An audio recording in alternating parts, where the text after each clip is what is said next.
नमस्कार, मैं हूं आशुतोष। हमने आपसे वायदा किया था कि आज 6 बजे का ये लाइव आप ज़रूर देखें, क्योंकि इसमें आपके जीवन से जुड़ी बहुत महत्वपूर्ण जानकारी हम आपके साथ शेयर करना चाहते हैं। इसके पहले जब हम ऐसी जानकारी लेकर के पब्लिक प्लेटफ़ॉर्म पे आते थे, तो बहुत सारी रुकावटें होती थीं।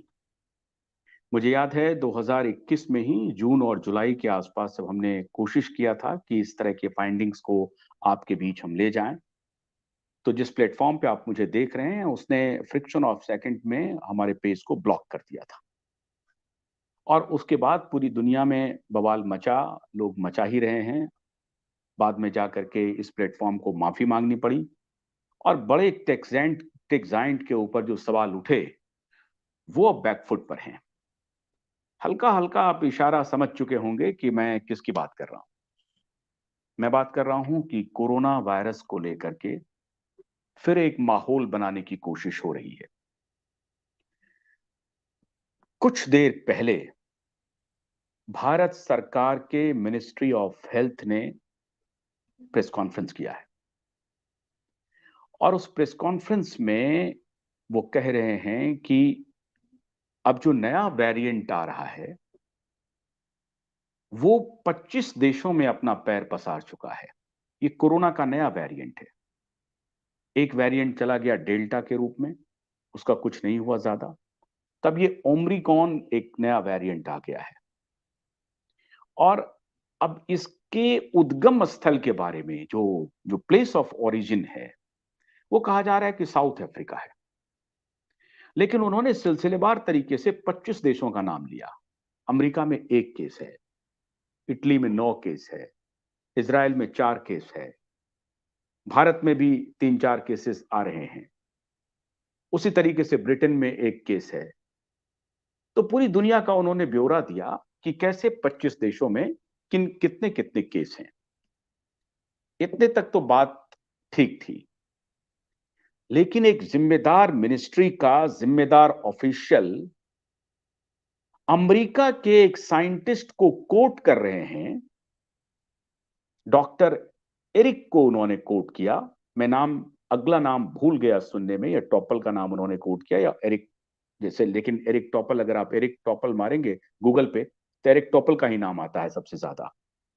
वो आर्टिफिशियल इंटेलिजेंस पे भी काम करते हैं और वो कम से कम एपिडेमियोलॉजिस्ट तो नहीं है। लेकिन उनको उन्होंने कोट किया और कोट करते हुए उन्होंने कहा कि ये जो नया वेरिएंट है, इसके इन्फेक्शन का जो दर है, वो 3-4 गुना ज़्यादा है। मतलब कोविड-19 सार्स 2 का जो रेट था इन्फेक्शन का, उससे 3-4 गुना ज़्यादा। डेल्टा वेरिएंट के बारे में आपको याद होगा कि जून, जुलाई, अगस्त, सितंबर तक माहौल बनाया गया कि डेल्टा वेरिएंट आ गया, डेल्टा वेरिएंट आ गया।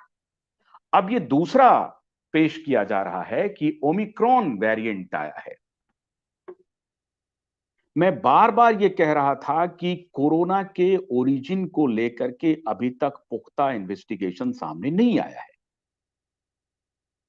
इस बार अक्टूबर 2021 में 14 अक्टूबर के आसपास की बात है। फिर से डब्ल्यूएचओ ने अपनी साख बचाने के लिए, क्योंकि डब्ल्यूएचओ एक बेईमान संस्था है, झूठी संस्था है, इसके आरोप हम नहीं, दुनिया भर के सैकड़ों हजारों साइंटिस्टों ने लगाया है। और यह सिलसिला आज से शुरू हुआ है, यह सिलसिला 2009 से शुरू हो रहा है। डब्ल्यूएचओ शक और संदेह के घेरे में था कोरोना के ओरिजिन को लेकर के भी। जब तमाम बवाल मचा पूरी दुनिया में, तो नए बाइडेन एडमिनिस्ट्रेशन, जैसे ही बाइडेन साहब की सरकार बनी अमेरिका में, तो उनके ऊपर दबाव पड़ा और दबाव के बाद उन्होंने इन्वेस्टिगेशन ऑर्डर कर दिया। 90 दिन के बाद इन्वेस्टिगेशन भी आ गया। अब सीआईए और उनकी खुफिया एजेंसी को दिया गया जांच करने के लिए। तो उनको, वो कोई बहुत ज्यादा एक्सपर्ट तो थे नहीं, ये उन्हीं के साथ मिले बैठे जो पहले से इन्वेस्टिगेशन में लगे हुए थे। मार्च 2020 में आनन फानन में डब्ल्यूएचओ ने एक इन्वेस्टिगेशन रिपोर्ट टेबल कर दिया था।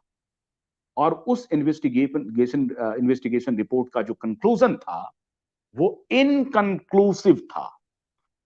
उस रिपोर्ट ने कुछ भी नहीं बताया कि ये कोरोना वायरस आर्टिफिशियल है या नेचुरल है, इसका ओरिजिन चाइना है या कहीं और है, ये भी नहीं वो कंफर्म कर सका।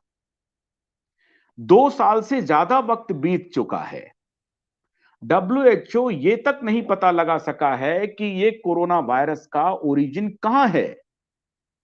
इसको लेकर के मैंने खुद व्यक्तिगत रूप से कम 5-7 वीडियो बनाए होंगे, पब्लिक प्लेटफॉर्म पे उसको ब्रॉडकास्ट किया है और सरकार के उच्च पदस्थ अधिकारियों तक इसको भेजने की कोशिश की है।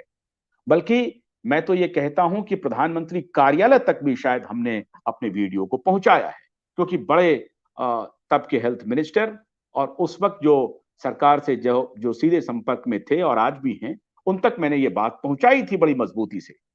मैं आज फिर आप सबके सहारे हिम्मत कर रहा हूं ये सवाल पूछने का कि ये ओमिक्रॉन जो वेरिएंट आ रहा है, फिर से ये नया लालच, ये नया फार्मा कंपनियों का, मेडिसिन कंपनियों का और वैक्सीन बनाने वाले कंपनियों का एक षड्यंत्र है। मैं पूरी मजबूती के साथ कह रहा हूं, जिम्मेदारी के साथ कह रहा हूं।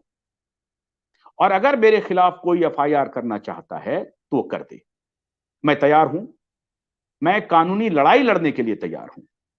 लेकिन मुझे मालूम है कि इनके घर शीशे के हैं, ये हमारे ऊपर सवाल नहीं उठाएंगे क्योंकि ये छुपे हुए हैं, डरे हुए हैं। मित्रों, आज इसी मुद्दे पर हमारे साथ 2 एक्सपर्ट डॉक्टर जुड़ रहे हैं और मैं आपको ये बताऊं, ये दोनों डॉक्टर दिल्ली से नहीं है, क्योंकि मैं दिल्ली को दुर्योधन दरबार मानता हूं। मैं दिल्ली के बाहर जो एक्चुअल में जो एपिडेमियोलॉजिस्ट हैं उनको आज आपके साथ जोड़ रहा हूं। मैं स्वागत करूंगा डॉक्टर अमिताभ बनर्जी, पुणे से जुड़ रहे हैं, बहुत सीनियर एपिडेमियोलॉजिस्ट हैं। मैंने हिम्मत की है डॉक्टर साहब, बहुत स्वागत है आपका क्यूबाइव नेटवर्क में। नमस्कार डॉक्टर आशुतोष, धन्यवाद ये मौका दिया है। मैं साइंस की बात करूंगा क्योंकि मैं खुद समझ में नहीं आ रहा कि हो क्या रहा है, तो I will stick to science. बिल्कुल। मेरे को लग रहा है कि मैं तो सवाल उठा रहा हूं, उठा रहा हूं डॉक्टर बनर्जी, और मैं पीछे नहीं हटूंगा, मैं बिल्कुल पीछे नहीं हटूंगा। ये लोग पूरे ह्यूमैनिटी के खिलाफ अपराध कर रहे हैं, इसलिए मैं पीछे नहीं हटने वाला हूं। इनको जो एक्शन लेना हो वो ले ले हमारे खिलाफ, ये साइंस नहीं जो एक्शन लेना। हाँ बिल्कुल, ये अनसाइंटिफिक है। मैं साइंस का जो इन्होंने साइंस के दूर गए हुए हैं उनका मैं उदाहरण दे सकूंगा कि ये जो भी कर रहा है साइंस नहीं कर रहे हैं, इसके बिल्कुल ठीक बात है। तो और हमारे साथ एक और मेहमान जुड़ रही हैं बड़ौदा से, डॉक्टर माया वलेचा। बहुत स्वागत है डॉक्टर माया आपका। नमस्ते। तो ये जी, अभी हम आपसे जुड़ने के पहले अभी हम जहां पे हैं, अभी NCR का रीजन है, वहां पे बारिश हो रही है। क्या बड़ौदा का मौसम ठीक है? बड़ौदा में भी वही हाल है। और अच्छा, बड़ौदा में भी वही हाल है। यस। डॉक्टर बैनर्जी, आप पुणे में क्या हाल है? पुणे में भी बारिश हो रहा है। पुणे में भी बारिश हो रहा है। पुणे में भी बारिश हो रही है। डॉक्टर साहब देखिए, मैंने ये सवाल इसलिए उठाया क्योंकि इसके पहले भी मैं कॉन्सिस्टेंटली इस सवाल को उठा रहा हूं और बेखौफ उठा रहा हूं और बड़े से बड़े अधिकारियों तक ये बात पहुंचा रहा हूं कि आपके कोई आधार नहीं। अभी आप देखिए कि मिनिस्ट्री ऑफ हेल्थ का एक जिम्मेदार ऑफिसर ये कहते हैं, डॉक्टर एरिक का नाम लेकर के, कौन है doctor Eric? What is his significance, what is his role? वो हमारे अब देश के एपिडेमियोलॉजिस्ट से कोई संपर्क नहीं है उनका, वो देश के एपिडेमियोलॉजिस्ट को संपर्क नहीं कर रहे हैं। लेकिन अमेरिका में कोई एक डॉक्टर एरिक को कोट करते हुए मिनिस्ट्री ऑफ हेल्थ भारत सरकार का कह रहा है, मिनिस्ट्री ऑफ हेल्थ, ताज्जुब है, मिनिस्ट्री ऑफ हेल्थ भारत सरकार का कह रहा है। हैरान हूं मैं कि किसी डॉक्टर एरिक को उठा लिया वहां से, हार्वर्ड यूनिवर्सिटी में उनका कुछ शोध है और वो कह रहे हैं कि ये जो वायरस है वो 3-4 गुना इंफेक्शन कर सकता है। अब बताइए वो किसको डरा रहे हैं? डॉक्टर साहब पहले ये बताइए ये हो क्या रहा है? Doctor Banerjee please.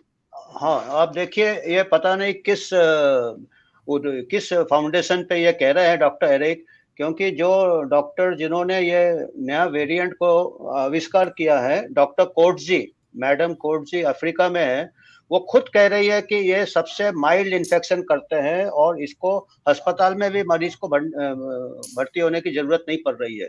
उनको हल्का बुखार आता है जो कि हमको सर्दी खांसी जुकाम होता है और बिल्कुल ठीक हो जाता है। और आप अगर आज के तारीख में डेटा देखेंगे, पिछले 24 घंटे का डेटा देखेंगे कि अफ्रीका में जहाँ पे 4000 केस हो रहे हैं, जहाँ पे कहते हैं कि ओमिक्रॉन आया है और कम से कम 20 से भी ज्यादा डेथ नहीं हो रहे हैं। यूके में बिगर ओमिक्रॉन जहाँ वहाँ पे 40,000 केस हो रहे हैं और 150 डेथ हो रहे हैं। मतलब जो कंट्री में ओमिक्रॉन का ज्यादा पाए गए हैं, वहाँ पे अफ्रीका में कोई केसेस ही नहीं हो रहे हैं। अफ्रीका में केसेस नहीं हो रहे हैं, तो आप किस आधार पे कह रहे हैं कि ये ज्यादा लीथल है या ज्यादा ये है? तो इसका कोई साइंटिफिक बेसिस नहीं है। और यहाँ तक कि अफ्रीका का जो साइंटिस्ट है, उन्होंने अपना डिसअपॉइंटमेंट ये किया है, वो काफी उदास है कि हमने खाली as academician I have discovered this variant, और इसका कोई हमको पनिश किया जा रहा है, कंट्री को पनिश किया जा रहा है, ट्रैवल बैन लगा दिया गया है। अगर ऐसा होगा तो ये साइंस के लिए अच्छा नहीं होगा, क्योंकि फ्यूचर में कोई भी कंट्री नया वेरिएंट को डिक्लेयर नहीं करेगा, क्योंकि उसके ऊपर नीजक रिएक्शन किया जा रहा है, बिना सोचे समझे अनाधुन बैन लगाए रहे हैं। ये तो WHO के प्रिंसिपल्स के अगेंस्ट है। According to the international health regulation, कोई भी ऐसा मेजर नहीं लेना चाहिए जिसमें ट्रेड एंड कॉमर्स को सेटबैक हो। और अभी तक जो वेरिएंट के जितने भी केसेस आए हैं, एक भी डेथ नहीं हुआ है, तो आप कैसे इसको लीथल कह सकते हैं? दूसरा, इसका जो डॉक्टर साहब, मैं तो WHO के खिलाफ ओपनली पब्लिक प्लेटफॉर्म पे कह रहा हूं, यह आरोप लगा रहा हूं WHO के खिलाफ कि अक्टूबर में उनको, अब जो उन्होंने 26 सदस्यीय कमिटी बनाई है और उसमें यह कह रहे हैं कि उनकी न्यूट्रलिटी के लिए अनपेड होंगे सारे रिसर्चर, वो सारे रिसर्चर अनपेड होंगे।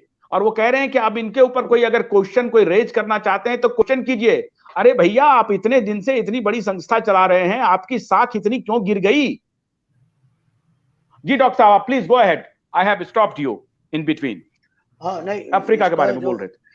हाँ, अफ्रीका में आप एपिडेमियोलॉजी के हिसाब से देखेंगे पैटर्न, तो जहाँ पे मैक्सिमम 99 केसेस साउथ अफ्रीका में मिले हैं, वहाँ पे न कोई केस है, न कोई डेथ में कोई इंक्रीज नहीं है लास्ट 7 डे।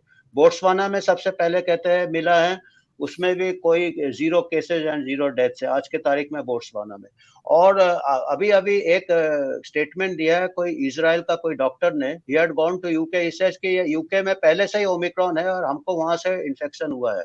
तो it is only discovered in Africa. इस ओमिक्रॉन माइट बी, अभी जहां तक म्यूटेशन का सवाल है, वायरस बहुत मल्टीप्लाई रैपिडली करते हैं और इसमें कुछ डिफेक्ट्स आ जाते हैं, तो every day there are hundreds of mutation. अभी तक करीब 10, 20, 30 हजार म्यूटेशन हो गए होंगे, और हमारे कंट्री में तो बहुत हो गए होंगे, 130 करोड़ का पॉपुलेशन है। तो इसके पीछे भागने से it is not going to serve any purpose, resources waste है, ये एकेडमिक रीजंस के लिए है। और हम हमेशा इसके पीछे भागते रहेंगे तो हमेशा हमको डराने में काम आएंगे और हम पैनिक करते रहेंगे। और जहां तक सेल्फ सिलेक्शन होता है या नेचुरल सिलेक्शन होता है, डार्विन्स लॉ के हिसाब से वायरस अडेप्ट होता है होस्ट में, जो सब्सिक्वेंट म्यूटेशंस आते हैं वो बहुत कम हानिकारक होते हैं, ये बायोलॉजिकल लॉ है। अगर वो कम हानिकारक वाले ही ज्यादा देर तक फैलते हैं और सर्वाइव करते हैं, और ह्यूमन को भी नुकसान नहीं होता, वायरस को भी नुकसान नहीं होता। जो हानिकारक म्यूटेंट होते हैं वो सिम्टम करते हैं तो इंसान अपने आप आइसोलेट हो जाता है, तो वो स्प्रेड नहीं होगा, तो वो ज्यादा फैल ही नहीं सकता। और या तो इंसान का देहांत हो जाएगा तो वो उसके साथ वो म्यूटेंट भी खत्म हो जाएगा। तो वही जो नेचुरल सिलेक्शन से वही म्यूटेंट ज्यादा दूर तक जाते हैं, जो कि माइल्ड होते हैं, हार्मलेस होते हैं, कॉमन कोल्ड जैसे हो जाएगा। अभी ये जितने भी म्यूटेशन होंगे, ये बायोलॉजिकल लॉ है। और ये कह रहे हैं 30 म्यूटेशन हो गए या 40 म्यूटेशन हो गए, इतने ज्यादा, इससे ज्यादा म्यूटेशन होंगे तो वायरस अपने आप सेल्फ डिस्ट्रक्ट हो जाता है, वायरस सर्वाइव नहीं करता है। और दूसरी बात है, हमारे इंडिया में तो हमको बिल्कुल नहीं घबराना चाहिए, क्योंकि हमारे 80-90, अभी रिसेंट सर्वे में 90% of Delhi population is got antibodies, which is due to natural infection से एंटीबॉडीज हो गया। अच्छा, म्यूटेशंस, कितना भी म्यूटेशंस हो जाता है, 1-2% से ज्यादा म्यूटेशन नहीं होता है। 98%, 99% virus remains the same, only 1%, 2% mutations होते हैं। उससे ज्यादा म्यूटेशंस होगा तो वायरस डिस्ट्रॉय हो जाएगा। तो अभी इनको प्रॉब्लम क्या है कि हमारे जो म्यूटेशंस होते हैं, जो spike protein is part of जितने भी वैक्सीन बनाए हैं, mostly they are dependent on the spike protein. और जो main body of the virus है उसमें 30-40,000 बेसेस है, और स्पाइक प्रोटीन में 5,000 बेसेस है, जो बिल्डिंग ब्लॉक्स है। इस बिल्डिंग ब्लॉक्स में म्यूटेशंस होते हैं। तो अगर वायरस, जहां तक जिसको नेचुरल इन्फेक्शन हुआ है, नेचुरल इन्फेक्शन मतलब उसके बॉडी में वायरस 10 दिन 15 दिन रहता है, तो बॉडी का जो इम्यून सिस्टम्स है, मेमोरी सेल्स है, टी सेल्स है, जो कि लड़ता है बीमारी से, वो अच्छी तरह वायरस को, हाँ, वो अच्छी तरह वायरस को पहचान जाता है। जबकि वैक्सीन आप एक बार लगाते हो और खाली आप थोड़ा सा स्पाइक प्रोटीन लगाते हो। ये मैं एक बार बार एक उदाहरण देता है आम आदमी को समझने के लिए। हमारे कॉलेज का रियूनियन हुआ था 30 साल बाद। तो 30 साल बाद हमारा क्या हुआ था, जब हम मिले एक दूसरे से, तो सबका स्पाइक प्रोटीन चेंज हो गया था। किसी का मतलब ये बाल को हम स्पाइक प्रोटीन कह रहे हैं, कोई सफेद हो गया, कोई गंजा हो गया। पर हमने क्योंकि 5 साल हम इकट्ठे क्लास में रहे, तो हमने वो कोई ना कोई फीचर से पहचान लिया। अगर मान लीजिए 5 साल की जगह हमको कोई 1 साल खाली बाल दिखाता, किसी का या सिर दिखाता, तो हम 2 साल बाद भी पहचानते तो नहीं पहचान पाते। तो ये vaccine immunity is due to that superficial memory and this is a common sense. इसमें कोई साइंस की जरूरत नहीं है अभी तक। एक और ये है कि जो नेचुरल रिकवर्ड है, हमको सबसे ज्यादा ये लगता है कि हाई स्कूल में लोग पढ़ते हैं कि जो सबसे रिकवर्ड है उसको नेचुरल एंटीबॉडीज है, और वो 20 साल 30 साल तक पूरे इसको पहचान जाता है बॉडी। यहाँ तक कि जब H1N1 का जो पैंडेमिक हुआ था 2009 में, उस टाइम जो 60 इयर्स के ऊपर थे, they did not suffer at all much. Young people suffered because वो 40-50 साल पहले जो H1N1 हुआ था, जो those who were young, even इतने डिकेड्स के बाद भी, इतने सालों के बाद भी देयर इज सम इम्यूनिटी। तो अभी जो आपको बताया जा रहा है कि जो नेचुरल इन्फेक्शन से अच्छा आपको वैक्सीन इम्यूनिटी, इसका कोई साइंटिफिक बेसिस नहीं है, क्योंकि it is only this and the natural infection आपको पूरे वायरस से मिलता है। ये माननीय लव अग्रवाल जी को अभी उन्होंने प्रेस कॉन्फ्रेंस जो किया है, तो माननीय लव अग्रवाल जी के लिए जानकारी है। जिस अमेरिकन डॉक्टर्स को वो कोट करते रहते हैं और उनको लगता है कि अमेरिका से बहुत बड़ी जानकारी वो लेकर के आ गए हैं और बहुत दुनिया को बता रहे हैं। एक डॉक्टर हैं कीथ मोरॉन, आप नाम सुने होंगे। उन्होंने काफी काम किया है इसके ऊपर, नेचुरल इम्यूनिटी को लेकर के। और उनका उन्होंने अभी कुछ दिन पहले, 5-6 महीने पहले उन्होंने पेपर रिलीज किया कि पहले डोज लेने के बाद और जिन्होंने कोई डोज नहीं लिया उनका इन्फेक्शन का रेट क्या था, और जिन्होंने लिया उनका इन्फेक्शन का रेट क्या था। वो रिपोर्ट तो आ गया, वो रिपोर्ट भी सामने में है। उनको ये क्यों नहीं कोट कर रहे हैं? हाँ, there are 135 studies which shows that natural immunity gives more robust and long lasting immunity than vaccine immunity. 13 times to 26 times ज्यादा strong immunity होता है। मैंने ये इसका वजह भी बता दिया, जो कि हाई स्कूल के बच्चे को भी मालूम है। अभी तो क्या है कि स्कूल ही बंद कर दिया, तो अभी तो फ्यूचर बच्चे को ये नॉलेज भी नहीं रहेगा। और हाँ, ऐसा हो रहा है अभी। इतना सुपरफिशियल नॉलेज है और सुपरफिशियल इम्यूनिटी है स्पाइक प्रोटीन का। यहाँ पूरे बॉडी का एक्सपोज हुआ है virus. So we are becoming a superficial generation. हमको काफी, मैं परेशान हूँ, क्या बताऊँ। अभी हार्वर्ड यूनिवर्सिटी का आपने प्रोफेसर एरिक का बात किया। हार्वर्ड यूनिवर्सिटी के बड़े ऑनेस्ट डॉक्टर्स भी है। आपने Michael कुल्डॉफ, he is a Swedish and he had said, उसी का मैं बार बार कोट करता हूँ, he said in this pandemic the science has been thrown out of the window and the common man has been thrown under the wheels of the bus. तो और कहते हैं वो कि the science and public health has gone back 400 years पीछे चला गया। माननीय नरेंद्र मोदी जी प्रधानमंत्री हमारे देश के, हम लोग कोई डरने वरने वाले नहीं हैं। माननीय नरेंद्र मोदी जी प्रधानमंत्री हमारे देश के, सुनिए, ये हमारे डॉक्टर एपिडेमियोलॉजिस्ट बोल रहे हैं। या तो इनकी डिग्री आप सीज कर लीजिए, या जो कुछ ये कह रहे हैं इनका कोई अनुभव नहीं है, ये महामूर्ख हैं, या तो ये डिक्लेयर कर दीजिए। ये डॉक्टर बैनर्जी कह रहे हैं कि जो कुछ भी चल रहा है, और हार्वर्ड के उस डॉक्टर का ये कोट कर रहे हैं। क्या नाम है डॉक्टर साहब, एक बार दोबारा बोलिए उनके बारे में। मार्टिन कुल्डॉफ, मार्टिन MARTIN KULDORFF, इन्होंने ग्रेट बैरिंगटन डिक्लेरेशन भी इन्होंने साइन किया है। इन्होंने अभी अपना ब्राउनस्टोन इंस्टीट्यूट में इन्होंने अभी ये दिया है appointment. He is from Harvard University, Martin Kulldorff, one of the leading epidemiologist of the world. अब कमाल की बात है, हमारे देश के जो मिडिल क्लास हैं, खास तौर से, चलिए जो इल इन्फॉर्म्ड हैं, जिनको जानकारी नहीं है, जिनको आप एक्सप्लॉइट कर सकते हैं, कमाल की बात है बहुत सारे डॉक्टर्स, पढ़े लिखे इंजीनियर्स, पढ़े लिखे लॉयर्स, पुलिस ऑफिसर्स, ब्यूरोक्रेट्स, ये सब कह रहे क्या कर रहे हैं आशुतोष जी आप? वायरस है, लोग मर रहे हैं, आप क्या कर रहे हैं? अरे वायरस है, हम कहाँ डिनाई कर रहे हैं वायरस नहीं है? आशुतोष हम तो ये कह रहे हैं कि the way corona crisis is dealing and dealt by some gang, they are real culprit. हम तो ये कहना चाह रहे हैं। जी डॉक्टर साहब, हम डेटा पे जाएंगे, अगर साइंस पे जाएंगे, कोरोना वायरस इन्फेक्शन हो जाता है, जो पूल डेटा है स्टैनफोर्ड यूनिवर्सिटी के प्रोफेसर जॉन योनेट्स ने किया है, the survival up to 18 years is 99.9973 and up to 60 years, मेरा तो 70 years, up to 70 years the survival is 99.5, 99% के ऊपर सर्वाइवल है। अभी मेरे उम्र में मेरे को कोई भी बीमारी होगा तो इतना सर्वाइवल कोई बीमारी का नहीं है। तो अगर मतलब ये कोई बीमारी ही नहीं है एक प्रकार से?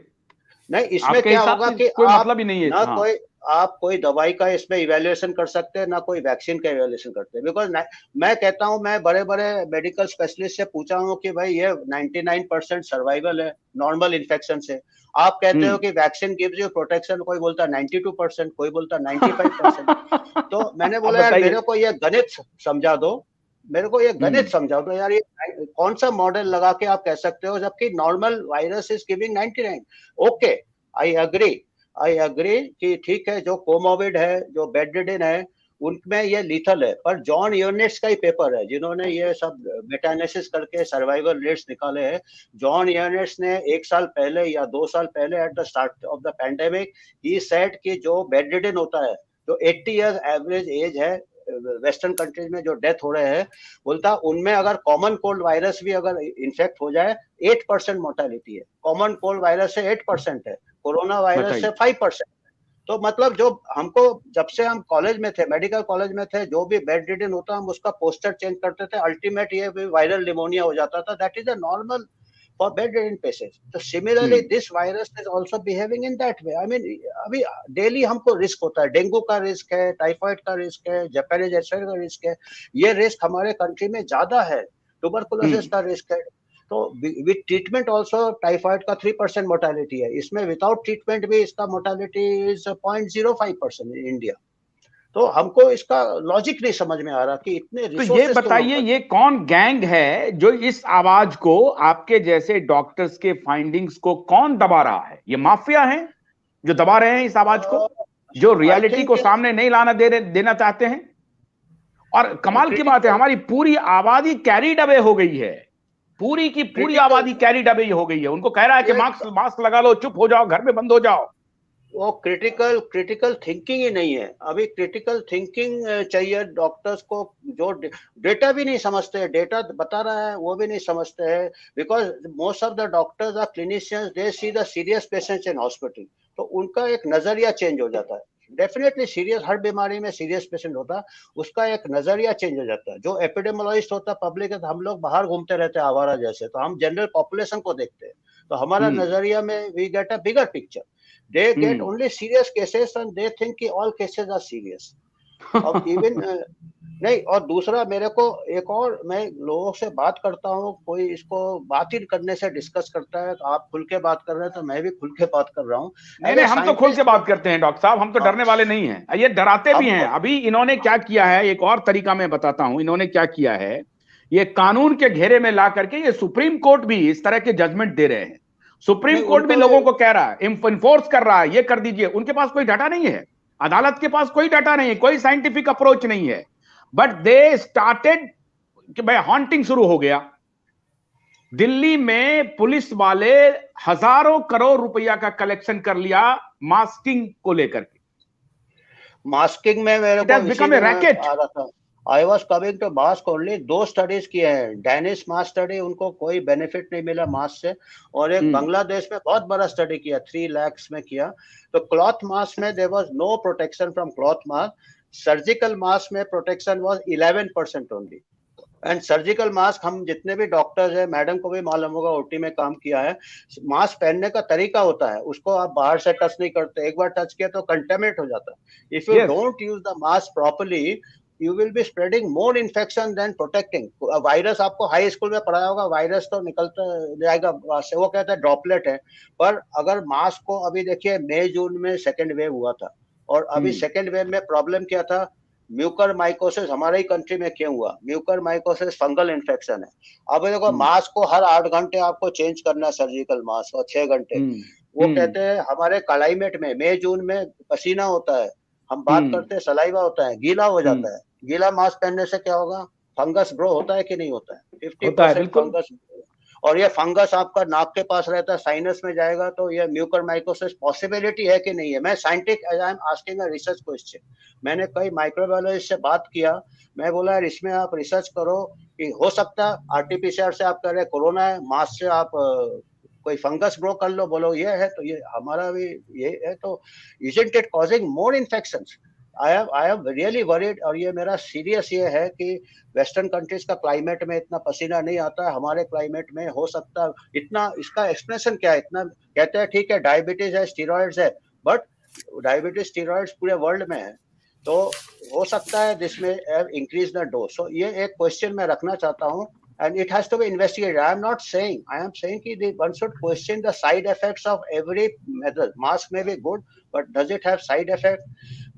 लॉकडाउन का साइड इफेक्ट हमको मालूम ही हो गया है, वैक्सीन का भी साइड इफेक्ट है हमको। देखिए मायोकार्डाइटिस हो रहे हैं वेस्टर्न कंट्रीज में, मायोकार्डाइटिस हो रहे हैं, क्लॉटिंग हो रहे हैं, एंड पर्टिकुलरली जैसे जैसे आप बच्चों में जाएंगे उनमें तो कोई रिस्क बेनिफिट है ही नहीं, क्योंकि रिस्क ज्यादा है, बेनिफिट ऑलरेडी उनका 99.999 सर्वाइवल है। और जो भी बच्चे अगर कोविड से ये हुए, उनको कोई ना कोई कोमोर्बिडिटी, हेल्दी चाइल्ड का फॉर ऑल प्रैक्टिकल पर्पसेस। तो ये सब डेटा को एनालाइज करके पॉलिसी बनाना चाहिए, और हमारा डेटा हमको खुद एनालाइज करना चाहिए। We should not follow blindly the western countries. हमारा 1/10 रेट ऑफ डेथ है, क्योंकि हमारा पॉपुलेशन यंग है, हमारा ओबेसिटी कम है। हमने जो एनालाइज किया 2 साल में, ओबेसिटी से रिलेटेड है, जितने भी वेस्टर्न कंट्रीज है, they are 3 times more obese than Asian countries and African countries.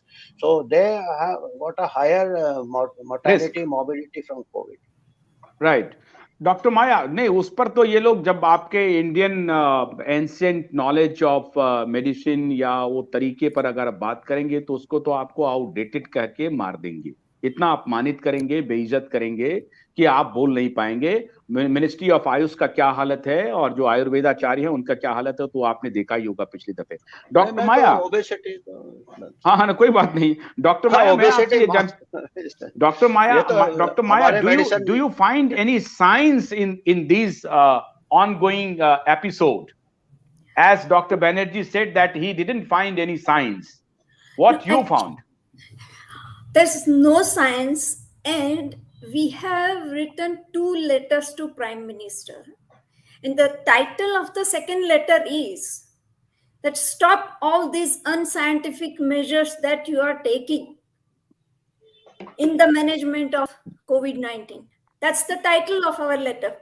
So there's no science, and I will, because we were talking about Omicron, when WHO says, and so many of virologists says, that when any new variant comes, it takes at least few weeks before we can know that whether it is more transmissible, whether it is more lethal. How anybody can say as of today that it is these many times it transmissible or more lethal? It happened with UK variant.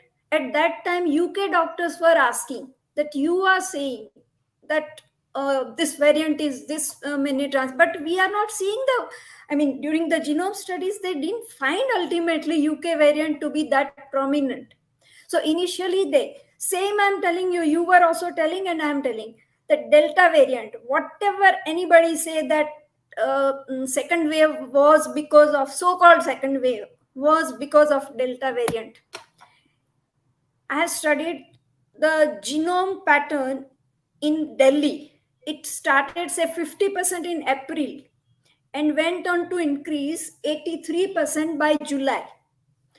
But the cases started plummeting by mid-April, and in May it almost reached baseline.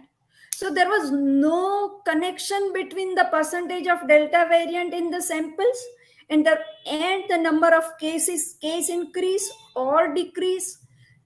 April, May, March, from March end to April, May are the season for our country to have respiratory diseases.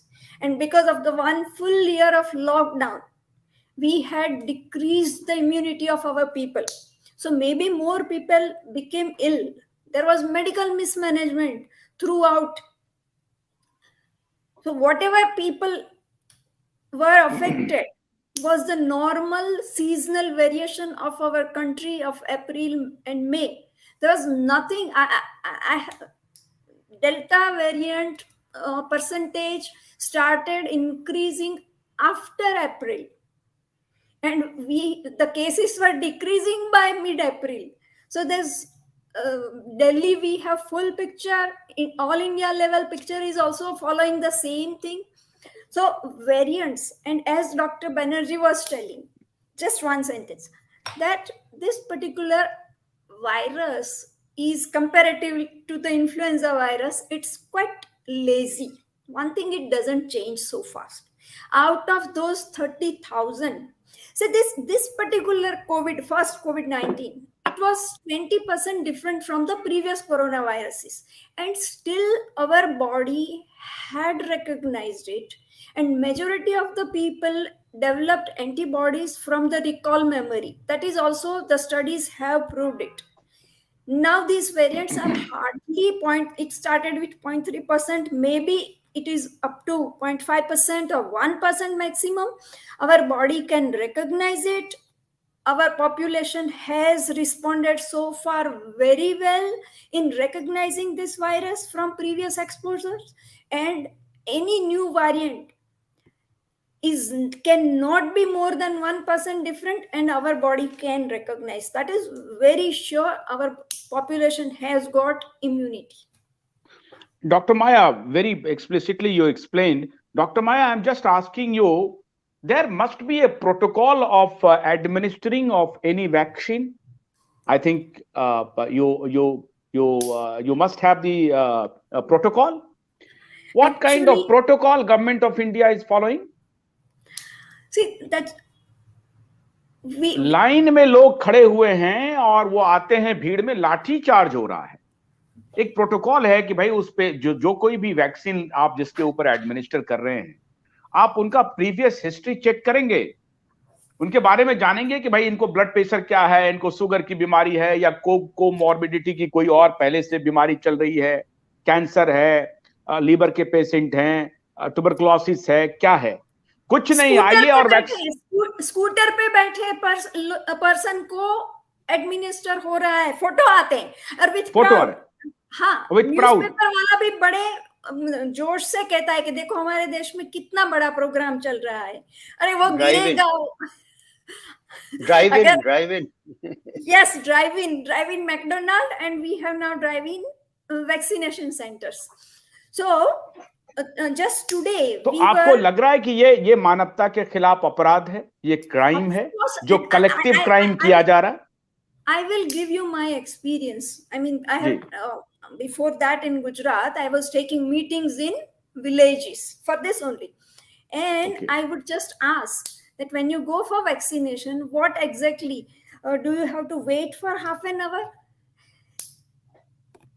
No. सीधा बोलते हैं नहीं बहन जी ऐसा कुछ नहीं, आराम से है हमारे यहाँ, तो जाओ इंजेक्शन लगवाओ और निकल जाओ, कोई तकलीफ नहीं है.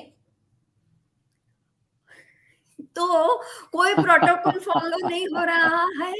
और मतलब आप जो बात कर रहे हैं वो तो बहुत दूर की बात हो गई कि देने से पहले कुछ उनका एग्जामिनेशन, हाँ कुछ गिने चुने सेंटर्स में ऐसा होता है, मगर आप न्यूज़पेपर में फोटो नहीं देखते हैं। वो जाके फील्ड में दे रहे हैं, जाके टीम जाके उसको फील्ड में इंजेक्शन दे रहे हैं। खेत में आओ, देखो हम कितना बड़ा प्रोग्राम कर रहे हैं, खेत में भी देते हैं, स्कूटर पे भी देते हैं, सब जगह देते हैं। और कह रहे हैं आप घर घर जाएंगे, आपको देंगे, जबरदस्ती पकड़ लेंगे, देंगे आपको। तो इसके लिए हमें पब्लिक को भी तैयार होना है। देखो, awaken India movement has prepared letters, we can, वहां कोई अगर अच्छा आपको doctor I missed that when you wrote this letter to Prime Minister, what was the time? Yes, first letter we wrote in July 2021. Okay. Yes, and the second letter on 7th of November itself. So did you get any acknowledgement from PMO? Second time, because first time nothing, because हमको पता नहीं था। अब पूरी public को देखो, हमको पता नहीं है। हमारे प्राइम मिनिस्टर जो बोलते हैं कि मैं तो बहुत रिएक्टिव हूँ, यहाँ चीफ मिनिस्टर से तब से मुझे तो वैसे एक्सपीरियंस है कि कभी कोई जवाब नहीं मिलता है। तो हमने जो पहला लेटर हमने बाय ईमेल भेजा था, हमको पता नहीं था वो अपलोड करने का होता है प्राइम मिनिस्टर ऑफिस। सेकंड तो हमने अपलोड भी किया, तो वो तो ऑटोमेटिक रिप्लाई आ गया। उसके बाद उन्होंने कोई सेक्रेटरी को ट्रांसफर कर दिया। तो can you please brief our viewers that what was the content of the letter?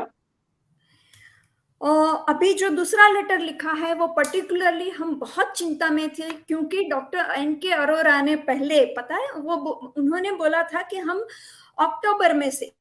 अक्टूबर से हम शुरू कर देंगे कोमोरबिड बच्चों को। उसके बाद अभी नवंबर आया कि हम नवंबर में शुरू। अभी लास्ट वीक उन्होंने बोला कि हम 2 हफ्ते में कोमोरबिड बच्चों को देना शुरू कर देंगे। और अभी बोला है मार्च में, उस टाइम बोला था जनवरी में सब बच्चों को वैक्सीन देना शुरू कर देंगे। देखो, सबसे बड़ी बात ये है कि अभी जो आप पूछ रहे थे ना प्रोटोकॉल, एक तो ये एक्सपेरिमेंटल वैक्सीन है, ये फुल्ली अप्रूव्ड वैक्सीन है नहीं, इमरजेंसी यूज है। तो इमरजेंसी कौन सी है? जैसे डॉक्टर बनर्जी ने बताया, सब बच्चों को तो 80% 90% बच्चों में अगर एंटीबॉडीज आ गए हैं। कल मैं यहाँ के लोकल सिविल हॉस्पिटल में गई थी, वहां के रेसिडेंट्स बोल रहे हैं 10 में थे 7 बच्चों में तो एंटीबॉडी पॉजिटिव आते हैं।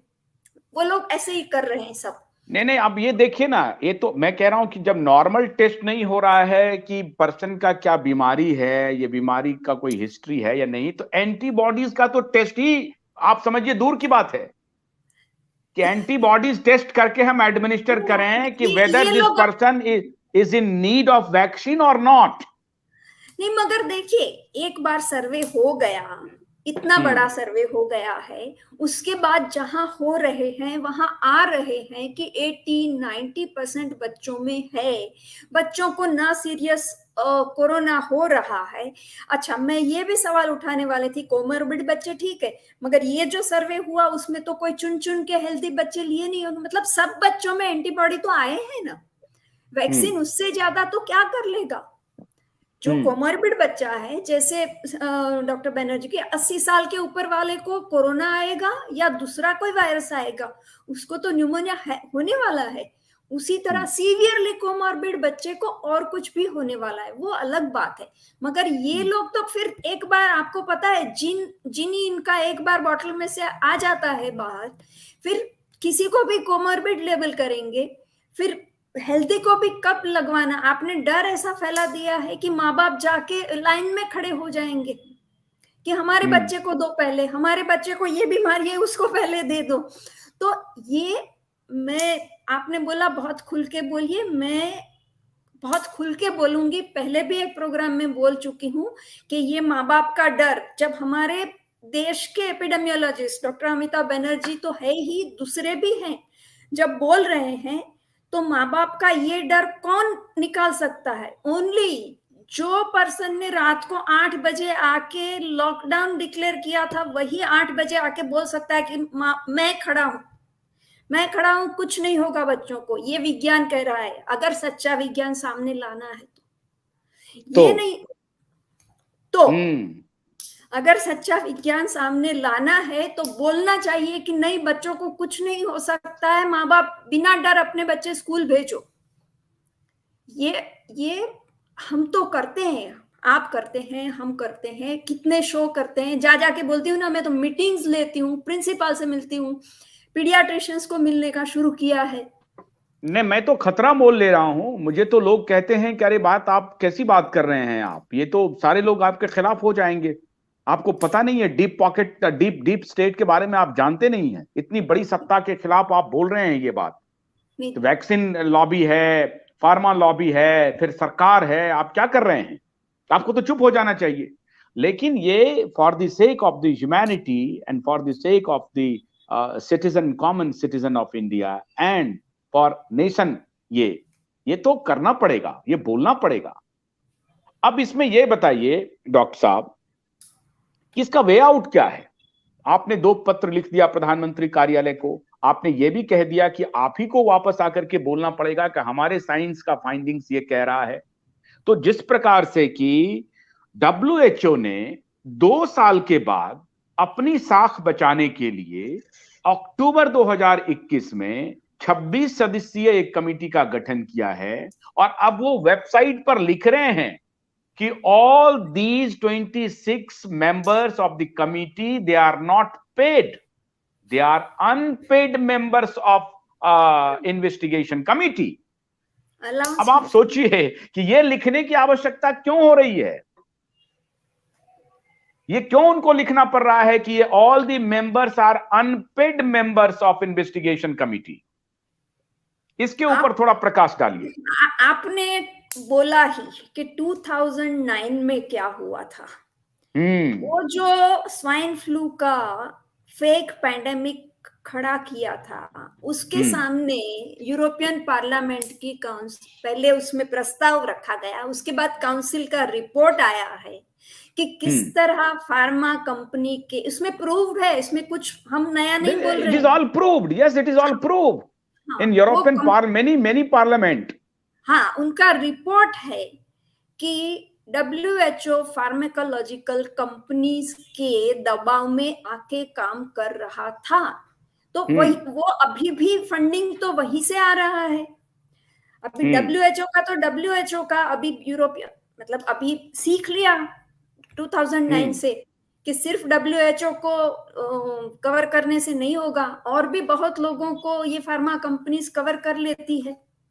ठीक है, तो उसका देखिए, अगर आप सच कहें कि क्या उपाय है, मैं डॉक्टर बनर्जी की परमिशन लेके बोल रही हूँ कि ये कि देखो, nationalization of health care and drug industry under people's control, not under bureaucrats और गवर्नमेंट कंट्रोल, अंडर मैंने पूरा ड्राफ्ट तैयार किया है, how to go about it, and पूरा उस ड्राफ्ट का 5 लैंग्वेज में ट्रांसलेशन हो चुका है। तो आप समझ सकते हैं कि कितने लोग जुड़े हैं इसमें। और दैट इज डॉक्टर माया जी बोलिए। नहीं बोलिए। तो अल्टीमेटली मैं डॉक्टर माया, मैं एक सवाल मैं भूल जाऊंगा, ये आपने जो ड्राफ्ट अभी बना करके दिया है, अभी दुनिया की 10 जो बड़ी कंपनी है, गूगल हो, माइक्रोसॉफ्ट हो, अभी ट्विटर में देखिए कल पराग साहब बन गए CEO, तो 10 बड़ी कंपनियों के CEO इंडियन ओरिजिन के हैं।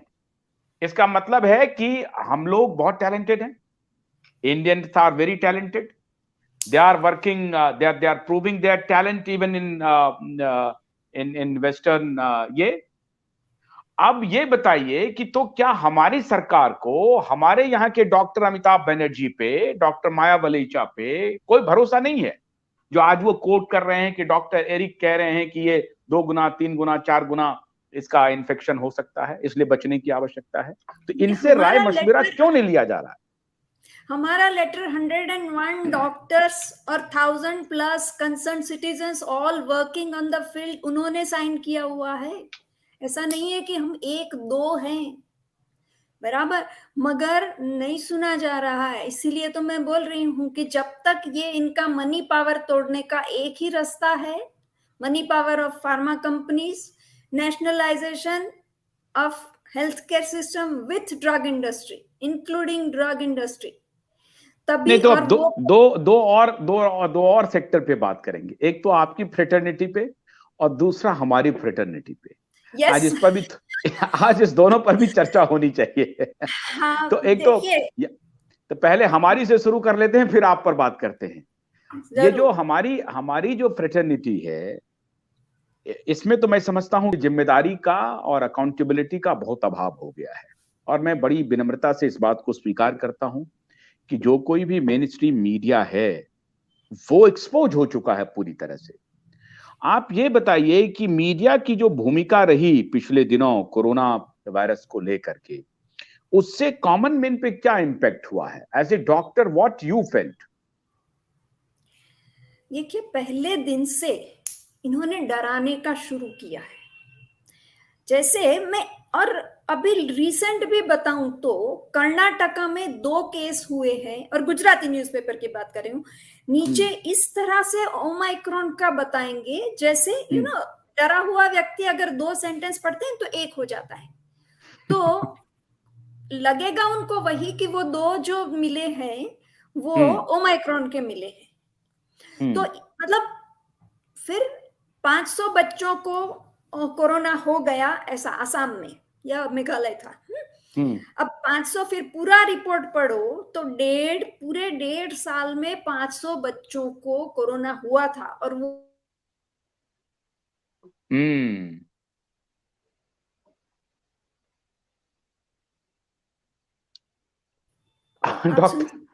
हाँ, स्मॉल प्रिंट में होगा, किसी को कोई लक्षण नहीं था और दवाई होने के बाद ठीक हो गए। अब लक्षण नहीं था तो ठीक किस तरह से हो गए, और दवाई क्यों दे रहे थे किसी और म्युनिसिपल कमिश्नर का स्टेटमेंट होता है, ऐसा नहीं कोई आलतू फालतू का।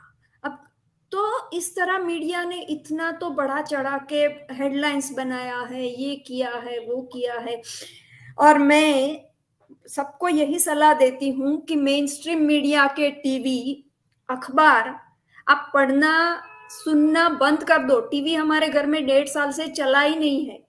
सिर्फ वो जो माइग्रेंट जा रहे थे वहां तक देखा कि लोगों की हालत बहुत खराब हो रही है, उसके बाद टीवी बंद है। और सबको हम यही, लोग भी ज्यादा कर समझ गए हैं, काफी सारे लोग जो थोड़े ज्यादा पढ़े लिखे लोग हैं ना, वही ज्यादा डरे हुए हैं। आप गांव में जाओ, आप झोपड़पट्टी में जाओ। बहुत जबरदस्त बात आपने कही, जो ज्यादा पढ़े लिखे हैं वो ज्यादा डरे हुए हैं। और डॉक्टर माया की बात से डॉक्टर बैनर्जी कितने सहमत हैं आप? ये मीडिया की जो भूमिका रही है उस पर जरा प्रकाश डालिए आप। नहीं, ये जो मैं थोड़ा और आगे जाऊंगा। डॉक्टर माया कहते हैं कि ये नेशनल लेवल पे रिफॉर्म्स लाएंगे।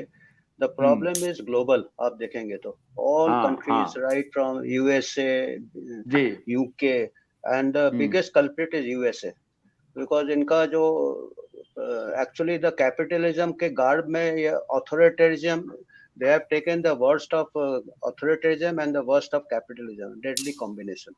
So डीप स्टेट बहुत ज्यादा उनका चल रहा है, दोनों तरफ हैं, वो डेमोक्रेट के भी साथ है, रिपब्लिकन के भी साथ है। It has to be a global movement, and the global movement has started, like this Martin Kulldorff, Jay Bhattacharya, then Barrington Declaration, then अभी recently USA में भी the judge ने mandate को strike down किया है।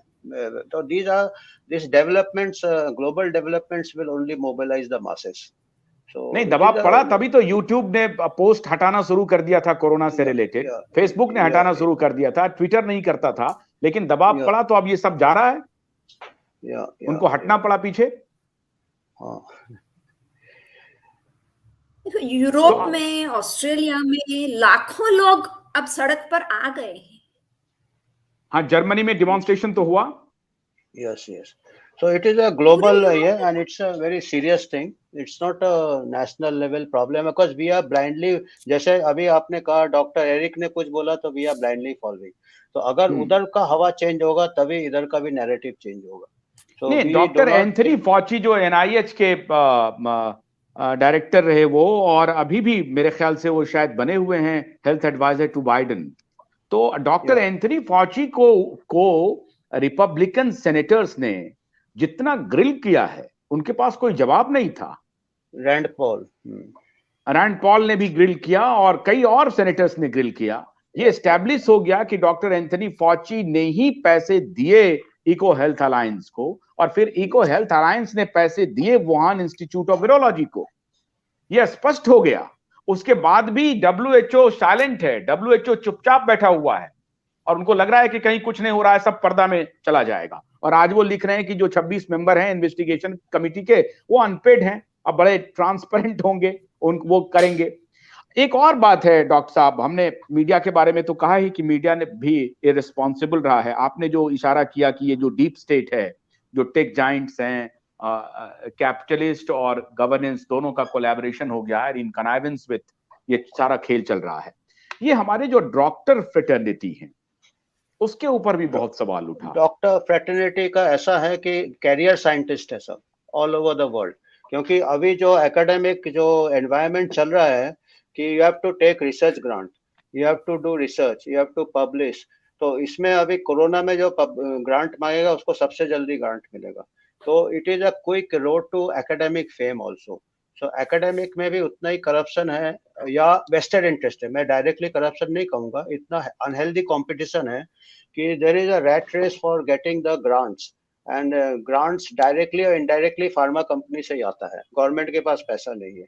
So these researchers are rated high and they rise up to the hierarchy of higher levels. और जो भी जैसे दूसरे डॉक्टर्स है वो जैसे म्यूटेंट्स जो है ना, जो वो सेल्फ सिलेक्शन में निकल जाते हैं डार्विन्स लॉ के हिसाब से. जो हार वही जाता है जो अडेप्ट हो जाता है. अडेप्ट कैसे होता है? सिस्टम के साथ अडेप्ट होता है कि लिव एंड लेट लिव. तो उससे common man is harmed in this unfortunately. Unlike the nature system where the less benign survive, यहाँ पे अपॉर्चुनिस्टिक का जमाना आ रहा है. Opportunistic infections and opportunistic people are surviving.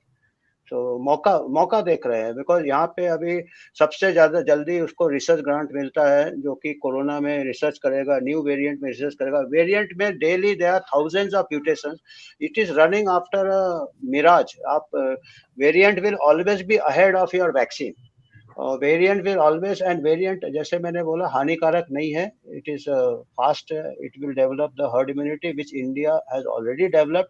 Why only see India? See the Pakistan data, see the Bangladesh data, सभी में कम है. It is the European countries which are struggling, और उनके यहाँ यह विंटर सर्ज होता है. वो जो नेचुरल सर्ज होता है उसको आप वेव कहोगे और यहाँ पे पैनिक करोगे. नहीं, आपके यहाँ एक जज साहब ने एक ऑर्डर निकाला था और वहां के डिस्ट्रिक्ट मजिस्ट्रेट को पूछा था कि भाई 7 बजे के बाद कोरोना क्यों नहीं आता है? 7 बजे के बाद आप बंद कर रहे हो, बैन कर रहे हो. ये कौन सा फाइंडिंग्स है? ये सब अभी तो पुलिस पूरा केओटिक हो गया, पूरा केओटिक हो गया डॉक्टर साहब. अच्छा डॉक्टर साहब ये बताइए, एक तो हमारे कॉमन मैन के लिए क्या सलाह है आपकी, क्या करे वो? एक तो डॉक्टर माया ने कहा कि टीवी देखना बंद कर दे, मेन स्ट्रीम मीडिया से कोई भी सूचना अगर उनको मिल रही है तो उस सूचना को वो झूठ ही समझे. ये साख गिर गया है मीडिया का. डॉक्टर माया इस कंक्लूजन पे पहुंचे.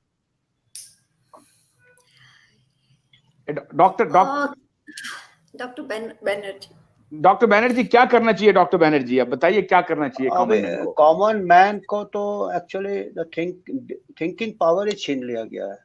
Actually, one cannot blame the common man because the common man has high faith in these institutions like CDC, WHO, और particularly जैसे मैडम ने बोला पढ़े लिखे लोग को, so they know what is WHO. हम भी जब यंग थे WHO was really good. ये WHO में rot has started for the past 20 years because yes. इनका फंडिंग नहीं होता directly or indirectly. I know that company and that guy. If you wish, I can name. I can also understand without naming.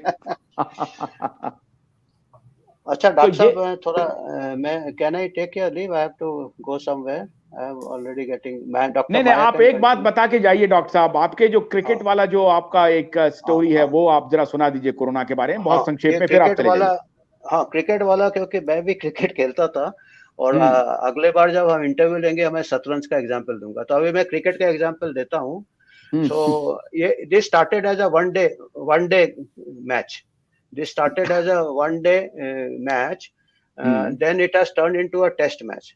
Test match में first new ball आता है, second new ball आता है। The first new ball was the delta variant. अब वो first new ball का भी जो पैनिक होता है ना, बॉलर से डर के, the common man panicked, the middle class को जब हुआ था, the common man panic and RTPCR positive asymptomatic, they just filled up the hospital beds. तो नॉर्मल पर्सन को भी जगह नहीं मिला। The serious cases, the maximum deaths could have been prevented if अगर साइंटिफिकली पैंडेमिक को मैनेज करते, कि अगर जो एसिम्प्टोमेटिक है उसको टेस्ट करने की भी जरूरत नहीं है, ओनली इनिशियल स्टेज में करते हैं। तो फर्स्ट न्यू बॉल जो आया था, it was due to not seeing the ball, वो डक करता है, बाउंसर में डक करता है। अभी क्या हो गया कि जितना टेस्ट मैच में जब तक 4-5 दिन के बाद पिच स्लो हो जाता है, और अभी क्या है कि पिच हैज बिकम स्लो।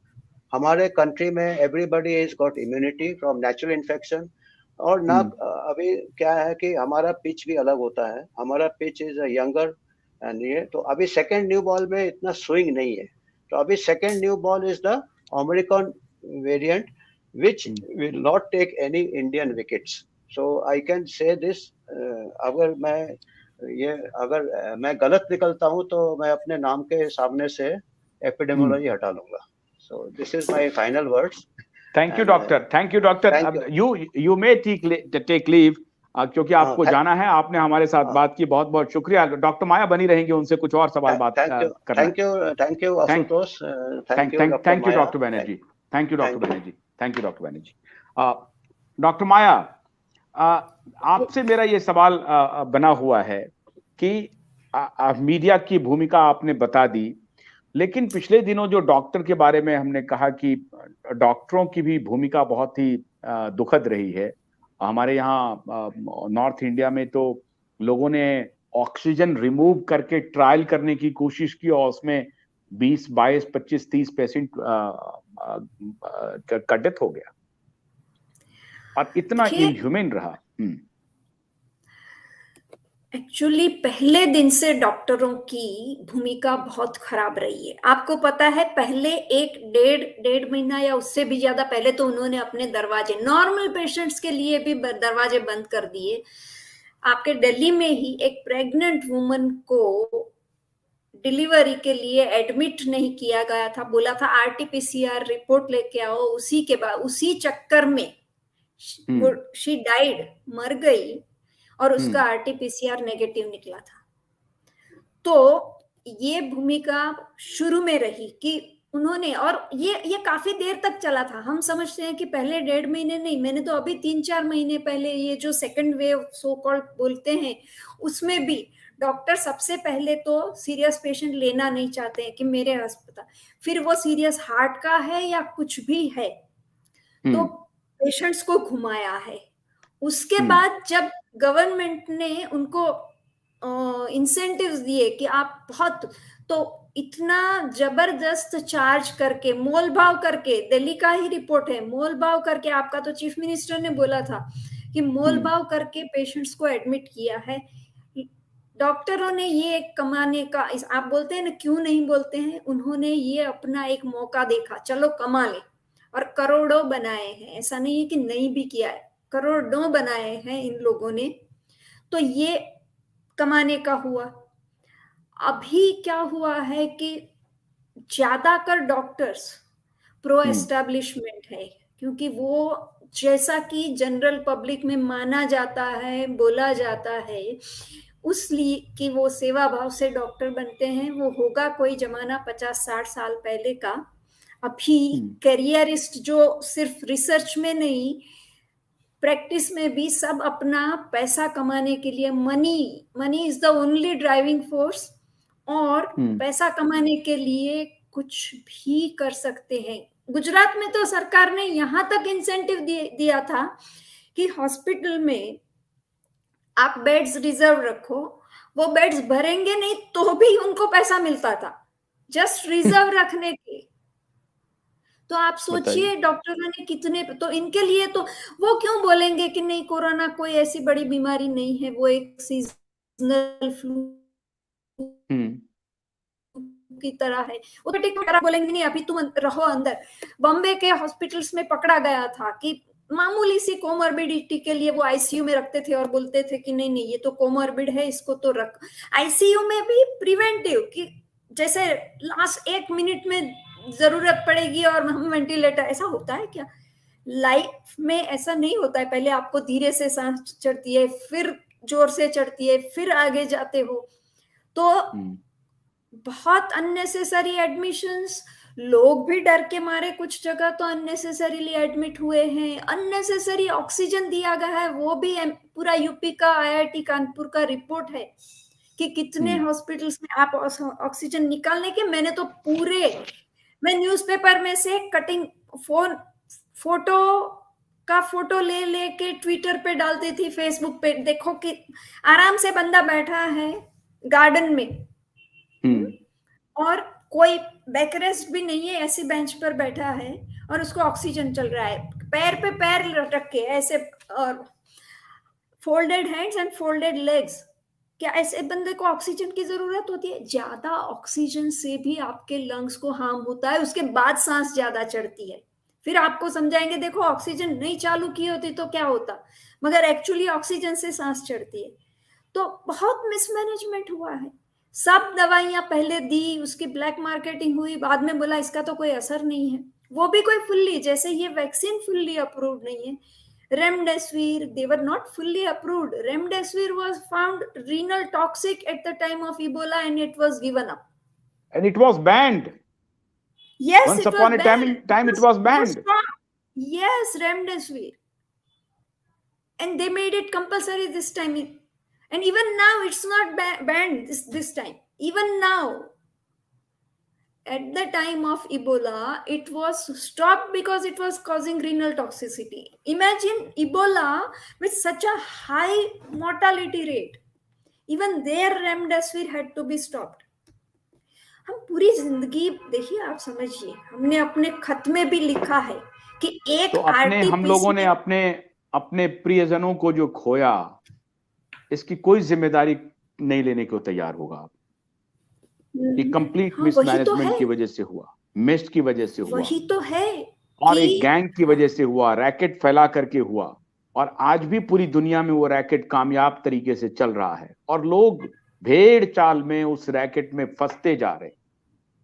तो क्या करना चाहिए अब देश की आवाम को? कैसे आप क्या सुझाव दे रहे हैं, किस तरह से उनको प्रिवेंशन में रहना है?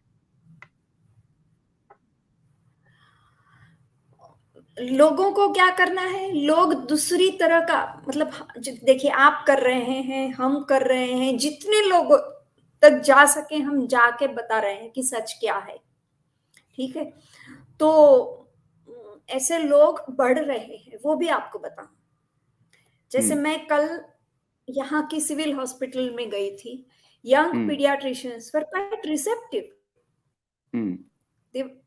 दूसरे पीडियाट्रिक असिस्टेंट प्रोफेसर से मिली, काफी सारे लोग जो यंग है वो कुछ तो समझना शुरू हो गए हैं।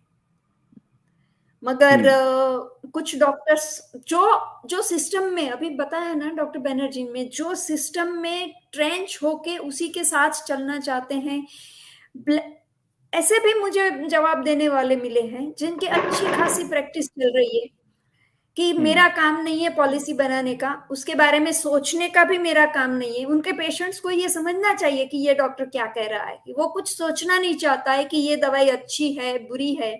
अगर पॉलिसी मेकर्स वो दवाई लाके बोलेंगे मुझे कि ये देनी है तो मैं दूंगा।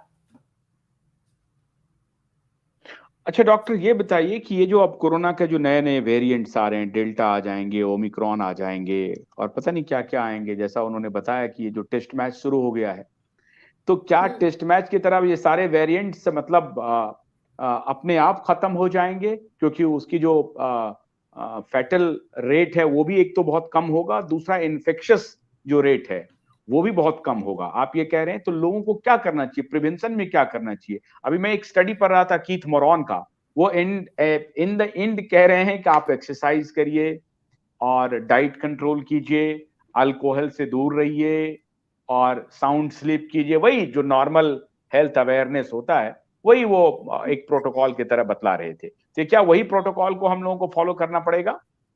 Exercise, good diet. हमें क्या करने पड़ेगा वो तो हम सब जानते हैं। आज कोरोना आया इसलिए नहीं, देखो लोग बोलते हैं कि 2014 से भी नहीं, मैं 30-32 साल से योगा कर रही हूँ। तो अच्छा अच्छा अच्छा, जी जी जी जी जी जी, doctor doctor doctor doctor doctor, बहुत बढ़िया बहुत बढ़िया। मैं ये सवाल भूल रहा था। ये अभी हमारे जितने जो जिसको आपने कहा कि जितने पढ़े लिखे लोग हैं, वो ज्यादा अपने आप को मॉडर्न मेडिसिन के तरफ लगता है कि मॉडर्न कोई दवाई खा लिया तो बस वो ठीक हो जाएंगे। तो डॉक्टर, आप तो इतने 35-40 वर्षों से प्रैक्टिस कर रही हैं, गायनेकोलॉजिस्ट हैं डॉक्टर, तो जरा बताइए हमारे उन पढ़े लिखे लोगों को जिनका माइंड ब्लॉक है। हम तो खैर चिल्ला चिल्ला के परेशान हो गए हैं, कोशिश भी कर रहे हैं, लेकिन आप उन पढ़े लिखे लोगों को खास तौर से बताइए कि आपको क्या करना चाहिए। बाकी जो जो जो कम पढ़े लिखे लोग हैं, उनको मालूम है वो क्या करते हैं, वो फिजिकली फिट हैं। देखिए, सबसे पहले तो छोटे छोटे बीमारियों के लिए डॉक्टरों के पास जाना बंद कर दो। हमारे एक सीनियर डॉक्टर बता रहे थे, अभी तो बीमारी, छोटी बीमारी का हाल छोड़ो, आपको ईयरली मेडिकल चेकअप कराने का, वो भी एक बहुत बड़ा षड्यंत्र है। आपको ईयरली तो वो तो बंद ही करो। मगर छोटी बीमारी, मैं तो सबको यही बोलती हूँ कि छोटी बीमारी जैसे खांसी जुकाम है, हमारे देश की पुरानी ट्रेडिशंस है, अजवाइन का काढ़ा बनाओ पियो ठीक हो जाओगे। तो जैसे कि होली के आसपास हमको सिखाया जाता था कि वो जो परमल है, ममरा, आप क्या बोलते हैं, परमल ही बोलते हैं ना, परमल है, धानी है, चना है, तो हमारे देश की काफी सारी ट्रेडिशंस बहुत अच्छी है, उसको फिर से लाइव करो। जैसे हल्दी गुड़ की गोली खिला देते हैं बच्चों को, उससे भी खांसी ठीक हो जाती है, ये सब। और हेल्दी डाइट। और एक बात बताऊं, ये पढ़े लिखे लोग हैं ना, वो भी थोड़ा बहुत अभी सीखने लगे हैं कि क्या योगा करें या ये एक्सरसाइज करें। नहीं, अब इनको समझ में आ रहा है। नहीं, इनको प्राणायाम का तो पता नहीं है, अभी भी वो अब बकवास कर रहे हैं, अभी भी वो बकवास ही कर रहे हैं। मैं तो बहुत इरिटेटेड हूं, इसलिए मैं थोड़ा सा इन शब्दों का इस्तेमाल कर रहा हूं, क्योंकि ये पढ़े लिखे लोग ज्यादा बड़ी परेशानी है हमारे समाज के लिए। क्योंकि एक तो उन्होंने गलत टेक्स्ट पढ़ लिया है, एंशिएंट इंडियन टेक्स्ट को पढ़ा नहीं है, ना पढ़ना चाहते हैं। अंग्रेजी में उन्होंने उनको जो, मैं एंशिएंट इंडियन टेक्स्ट या होम्योपैथी या किसी भी चीज को वेलोराइज भी नहीं करना चाहती हूँ, ना ही एलोपैथी एज अ साइंस खराब नहीं है, मैं आपको बता बिल्कुल नहीं खराब है, बिल्कुल नहीं खराब है, बिल्कुल नहीं खराब है। मगर उसका जो कमर्शियलाइज हो गया है, उसका व्यापारीकरण हो गया है।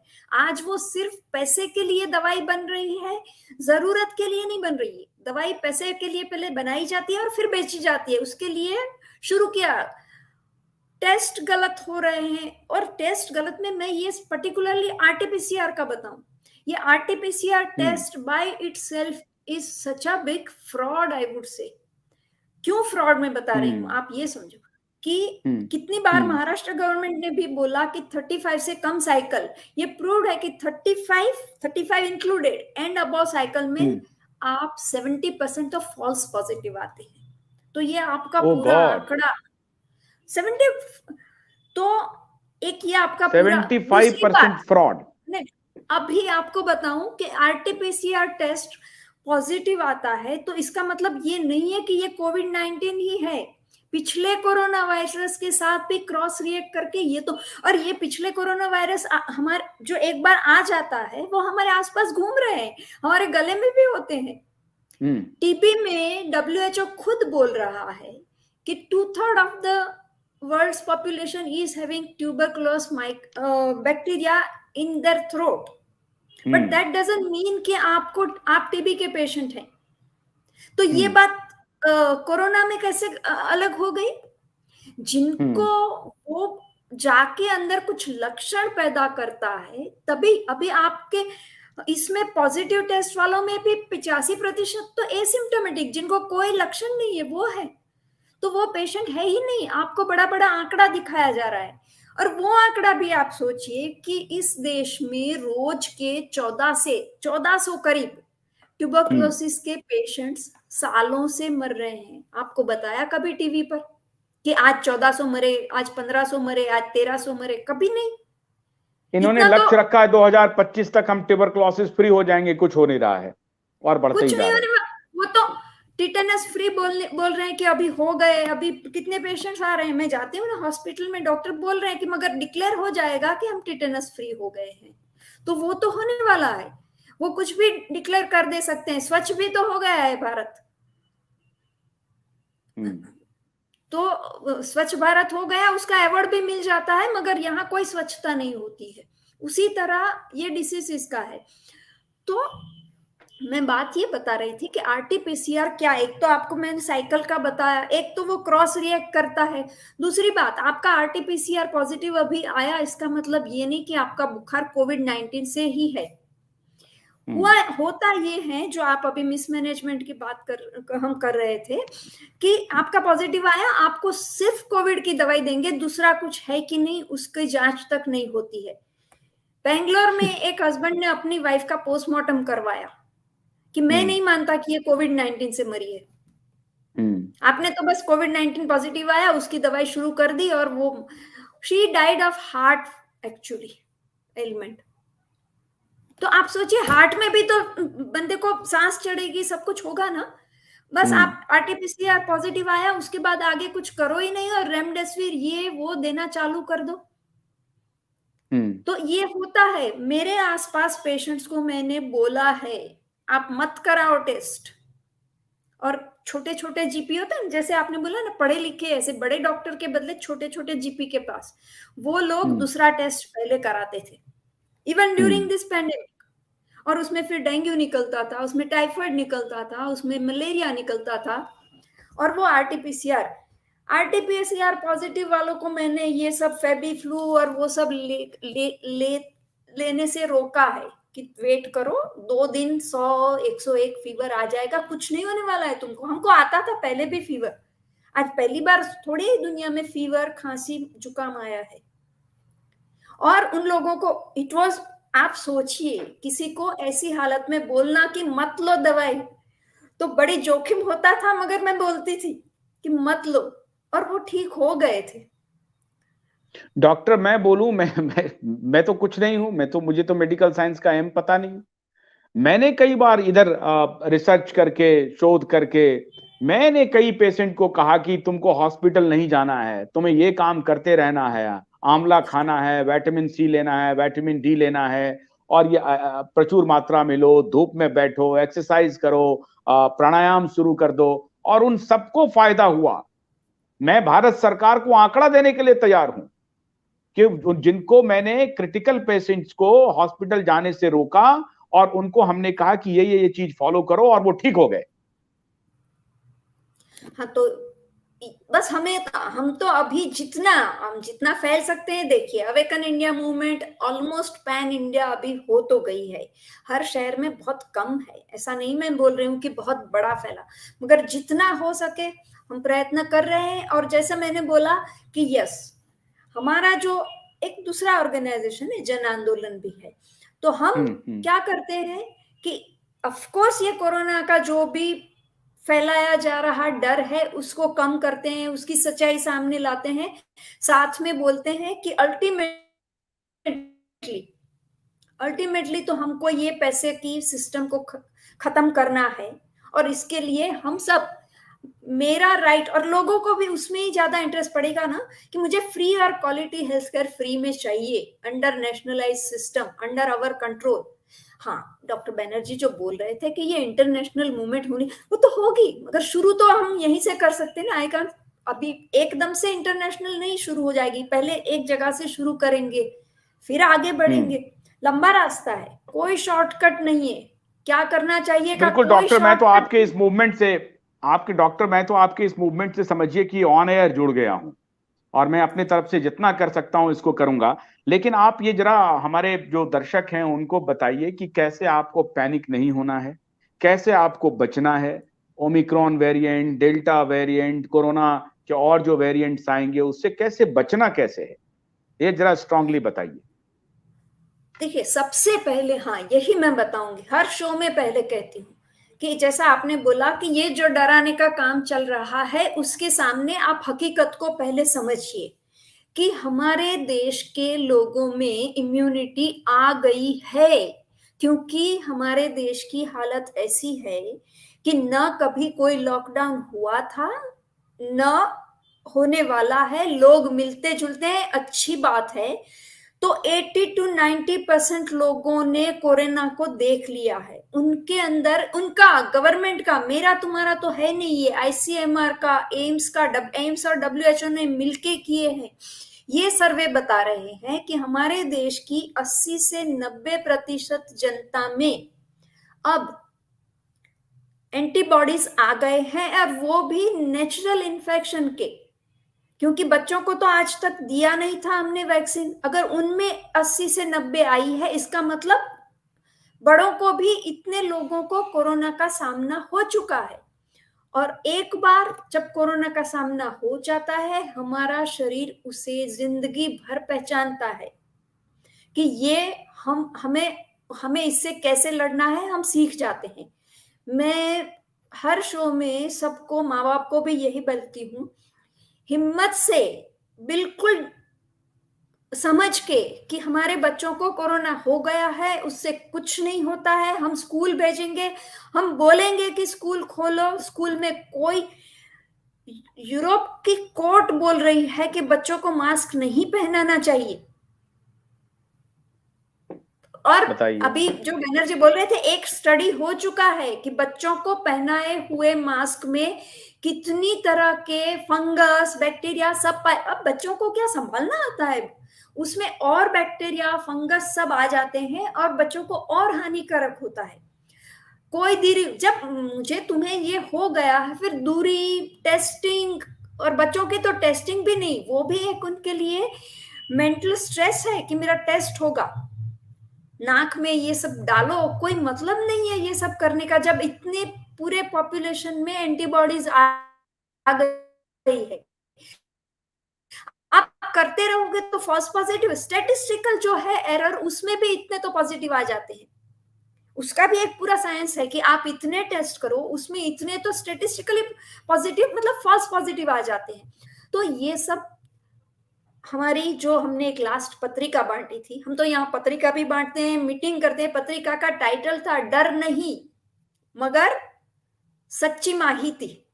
हम पूरी सच्चा डेटा क्या है, सच्ची माहिती क्या है, वो लेके हिम्मत से घूमेंगे, कुछ नहीं होने वाला है, क्योंकि ये विज्ञान कहता है। और हमें भी कुछ भी डरने की इसलिए जरूरत नहीं है कि देखिए, हमने हमारा जो लेटर लिखा है या पत्रिका लिखते हैं, पूरे साइंटिस्ट को, जैसे आईसीएमआर का अगर मैं सर्वे कोट कर रही हूं तो मैं कहा कुछ मेरे खिसे में से डाल रही हूं, ये आपका आंकड़ा बोल रहा है कि ये है हमारे देश में। फिर आप बताओ, अब जवाब आप दो कि हमें क्यों आप डरा रहे हो। कोई जब खतरा नहीं है, जब पूरे देश में इम्यूनिटी है, फिर हमें हमारे लिए कोई वेरिएंट, ये कोरोना इतना बदलता ही नहीं है पहले तो, इतना जल्दी वो थोड़ा थोड़ा आता है, एक जगह कहीं एकाध प्रोटीन बदल गया तो बोलते हैं वेरिएंट आ गया, ऐसा नहीं होता है। अब 30,000 में 30 बदले तो क्या फर्क पड़ता है। आप सोचिए, उनके 30,000 होते हैं लेटर्स, उसमें 30 बदल गए, क्या होगा, कुछ नहीं होता है। ये तो सब डराने की बात है। क्या हो गया, अपने यूके वेरिएंट के कितना पीछे पीछे जाके घूमे थे, चेन्नई तक भागे थे, याद है कि एक बंदा चेन्नई चला गया, उसको यूके वेरिएंट था, हाँ इतना भागे, फिर डेल्टा के पीछे भागे, अभी ओमाइक्रॉन के पीछे। हमारे देश का संसाधन वेस्ट कर रहे हैं, बिगाड़ रहे हैं उसको। हमारे बच्चों को न्यूट्रिशन की जरूरत है, हेल्थ की जरूरत है, उनको एजुकेशन की जरूरत है, ये हमारे देश का संसाधन का व्यय हो रहा है। तो आप देश के प्रधानमंत्री से क्या आग्रह करेंगे कि प्रधानमंत्री जी कृपा करके अपनी मिनिस्ट्री को और अपने जो माननीय लव अग्रवाल जी हैं, अभी जिस मशहूर वैज्ञानिक को कोट कर रहे थे, डॉक्टर एरिक को, उसको कोट करना बंद कर दें और कृपा करके भारत के जो कॉम्पिटेंट लोग हैं, बहुत सारे वीरोलॉजिस्ट भी हैं, एपिडेमोलॉजिस्ट भी हैं, बहुत सारे कॉम्पिटेंट डॉक्टर्स हैं, आपके यहाँ मौजूद हैं, आयुर्वेदाचार्य हैं आपके यहाँ, होम्योपैथ के बहुत सारे एक्सपर्ट हैं आपके यहाँ। ये सबको बिठा करके कमिटी बना करके सोच समझ करके निर्णय लीजिए और इस फार्मा माफिया के चंगुल से बाहर निकलिए। ये माफियाओं का एक गैंग है जो ह्यूमैनिटी के खिलाफ अपराध कर रहा है और आप अगर पॉलिटिकल एस्टैब्लिशमेंट में आज आप हैं, वहां पे देश आप पर भरोसा कर रहा है, तो मैं भी आपसे आग्रह कर रहा हूं प्रधानमंत्री जी कि कम से कम इन माफियाओं के खिलाफ आप कार्रवाई शुरू कीजिए। उन मीडिया के भी खिलाफ कार्रवाई शुरू कीजिए जो अंधाधुंध र्यूमर फैलाने में लगे हुए हैं, लोगों को डरा रहे हैं। हमने उस वक्त भी आपसे संपर्क करने की कोशिश की थी और आप तक ये संदेश पहुंचाया था कि मीडिया पे रात दिन अगर आप सुबह उठेंगे और कहेंगे कैंसर के इतने पेशेंट हो गए, कैंसर के इतने पेशेंट हो गए, कैंसर के इतने पेशेंट हो गए, क्या नहीं बोलने से कैंसर के पेशेंट आने बंद हो गए क्या, या बोलने से और बढ़ जाएंगे? बोलने से जो मानसिक पीड़ा होती है, जो परेशानी होती है, उसके बारे में जरा डॉक्टर बताइए कि ये सब कुछ जो घटनाक्रम हुआ उससे भारतीय जनमानस पर क्या असर पड़ा, जो डराया गया कि कोरोना से इतनी मौतें हो गई और ये इतना इन्फेक्शियस है।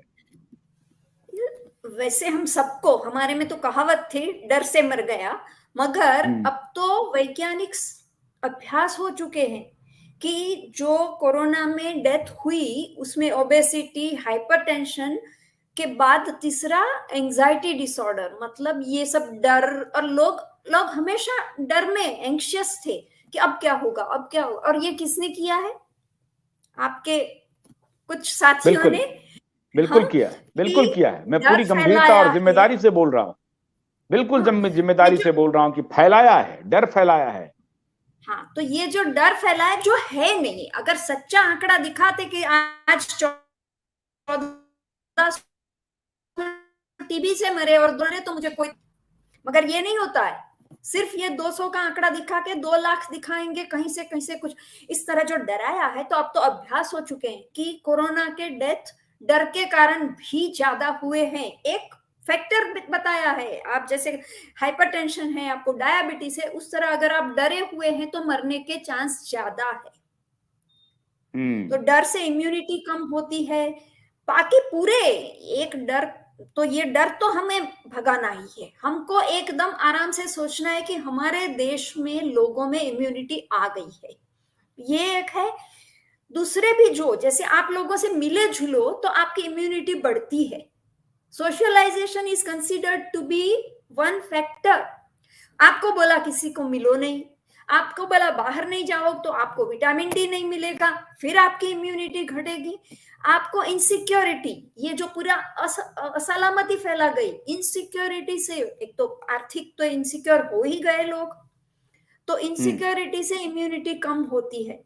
ये सब कुछ जैसे प्लान तरीके से हम आपकी, और डॉक्टर बनर्जी अभी चले गए, वो कहते हैं कि पब्लिक हेल्थ का पहला प्रिंसिपल होता है कि लोगों को रीएश्योर किया जाए कि सब संभाल लिया जाएगा। उसका उल्टा कर रहे हैं, हर एक आपको डरा रहे हैं, ये हो जाएगा, वो हो जाएगा, ये हो जाएगा, और उसके कारण हमारी रैशनैलिटी चली जाती है। जैसे 4 बजे के पहले जिस टेबल पर 10 जन बैठ के खा सकते हैं रेस्टोरेंट में, मैं खुद बॉम्बे गई थी उस समय, 4 बजे के बाद वहां नहीं बैठ सकते। 4 बजे तक कोरोना सोता है, 4 बजे के बाद। तो ये सब इतना इरेशनल, क्योंकि डरा के रखा था, इसलिए लोग भी ये सब मान गए और थोड़ा ऑथोरिटेरियन है हमारी रेजिम। पिछले पुलिस पैसे ले लेते हैं और उसके बाद कहते हैं, हमारे यहाँ तो नॉर्थ इंडिया में तो पुलिस वाले पैसे लेके बोलते हैं चले जाओ बाजार से सामान ले आओ, पैसा मिल गया तो कोरोना नहीं होगा, पैसा अगर नहीं मिला तो कोरोना हो ही जाएगा।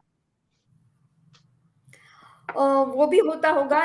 मतलब देखो पुलिस को क्या है, आप किस तरह, मैं बताऊं आपको, हमको पुलिस ने हमारी पत्रिका बांटने में मदद की है। सोच सकते हो क्या ये? उसको जाके हम पहले समझाते थे कि देखिए ये क्या हालत हो गई है, सच्चाई क्या है, ये है।